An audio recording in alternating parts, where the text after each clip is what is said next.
पर भी बहुत सारे लोग खड़े हुए थे। उसने दुकानदार को कई बार बुलाया, लेकिन वहां पर भीड़ इतनी थी कि दुकानदार का ध्यान उसकी तरफ गया ही नहीं। और फिर उस बच्ची को थोड़ा सा गुस्सा आया तो उसने अपनी मिट्टी की गुल्लक लेकर के वहीं काउंटर पर जोर से रख दी, जिसके बाद में जो दुकानदार था और जितने भी लोग खड़े थे वो सब उस बच्ची की तरफ देखने लग गए। और फिर उस दुकानदार ने उस बच्ची से पूछा, बेटे आपको क्या चाहिए?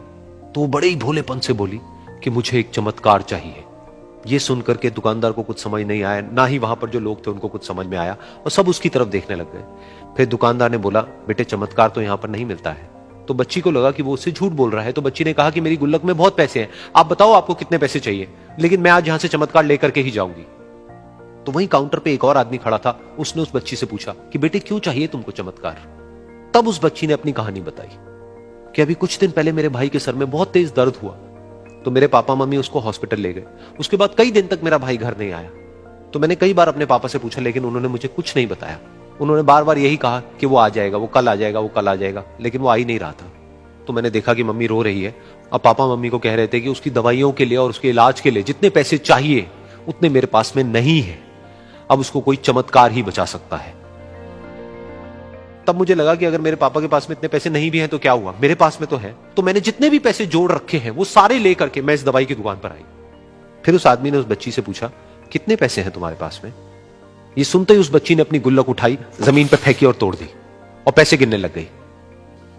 बाकी सब लोग खड़े होकर के उसको देख रहे थे। थोड़ी देर बाद उसने सारे पैसे अपने हाथ में इकट्ठे किए और बोली, मेरे पास में पूरे 19 रुपए हैं।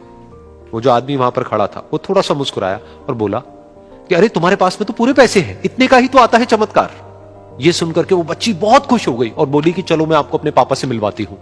बाद में पता लगा कि वो आदमी कोई आम आदमी नहीं था, बल्कि एक बहुत बड़ा न्यूरोसर्जन था, और उसने सिर्फ 19 रुपए में उसके भाई की सर्जरी करी, और कुछ ही दिन बाद वो ठीक होकर के घर वापस आ गया। फिर कुछ दिन बाद वो बच्ची, उसका भाई, उसके पापा, उसकी मम्मी, चारों एक साथ बैठे हुए थे और बात कर रहे थे। तो उसकी मम्मी ने उसके पापा से पूछा कि अब तो बता दो ये चमत्कार आपने किया कैसे?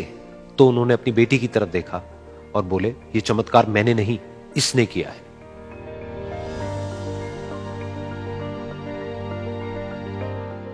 तो यहां पर एक बहुत बड़ी बात है जो हम उस छोटी सी बच्ची से सीख सकते हैं कि जिंदगी में कभी कभी ऐसा होता है कि हमको कोई रास्ता नजर नहीं आ रहा होता है और हम लोग हिम्मत हार जाते हैं। तब हमारे अंदर एक बच्चा होता है जो कोशिश करने से कभी भी पीछे नहीं हटता है।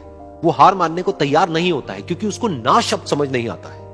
वो बच्चा जिसके लिए कुछ भी नामुमकिन नहीं है, क्योंकि वो हर हाल में कोशिश करता ही रहता है।